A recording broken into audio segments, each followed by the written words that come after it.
Greetings and welcome to our latest transmission sent direct from the beating heart of this internet. The one remaining open channel where information can travel free from filters and barriers. Today's story, as a shadowy spectre hangs over our ability to access and assess the facts. Is an honest media the force that can free and restore balance and peace in this far reach of the galaxy? The battle has shifted at light speed to cyberspace, where rebel journalists have made the jump to hyperspace, challenging the establishment's grip on information, and are now being pursued by its sinister agents. To learn more of what's happening, we're set to bring in figures on opposite ends of the spectrum. Thus, we welcome our first journalist at hand, WikiLeaks founder, rebel publisher, Julian Assange. Mr. Assange, good to have you back on the show. Robert, it's good to be back. Hello. Tell us, what's happened since last we spoke? Well, WikiLeaks has continued to deliver masterstrokes. For speaking more truth to power than all papers combined, we've been ostracized and greatly maligned by the lamestream media, where balls are sadly lacking, and seen the state's haranguing of alleged whistleblower Bradley Manning.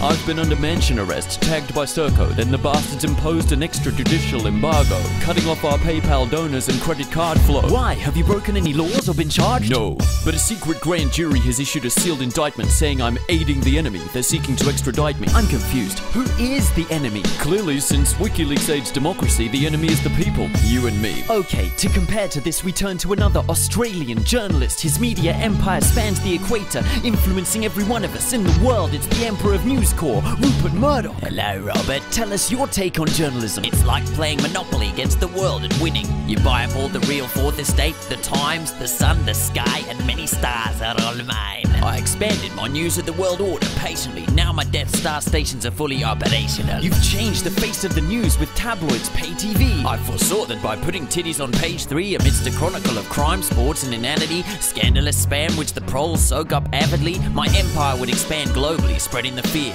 giving me the power to make or crush political careers. Both of you have transformed journalism's focus by exposing secret dealings or by keeping truths enclosed. So can you explain why one of you is a rich media mogul while the other is hunted like a criminal interloper? In 03, the media were feeding us lies about WMD. WikiLeaks is here to ensure history won't repeat. We publish truth instead of lies. That's certainly why we're being persecuted. We're doing journalism right. You will pay the price for your lack of television. You're headed straight for an American prison. Journalists, take a good look at this rebel fool. What's happening to him soon could happen to you. If you strike me down, the movement you're attacking will become more powerful than you can possibly imagine. This generation is burning the mass media to its foundations. Truth is a virus and courage is contagious. You can't knock me out the fox, but I see that you are still capable of hacks. The Stratfor leak shows that we are alike.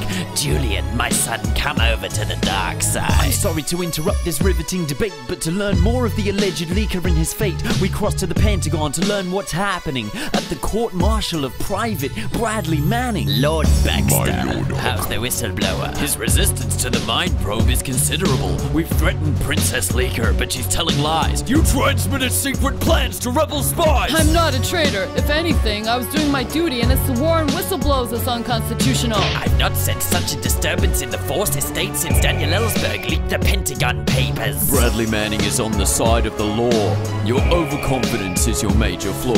And your faith in your friends is yours. Ah, shit! Silence! There's a transmission from an Imperial starship. Admiral Gillard, are you dealing with the WikiLeaks obstacle? Yes, Lord Baxter. I said they're grossly irresponsible and their foundation stone is illegal. And is it? Yeah, no. They're within legal limits, but we could invent some new laws to get them. Not if I can help it. I'm running for the Senate. What? Is this permitted? Well, I guess it. You have failed me for the last time, Admiral Gillard. Enough of this.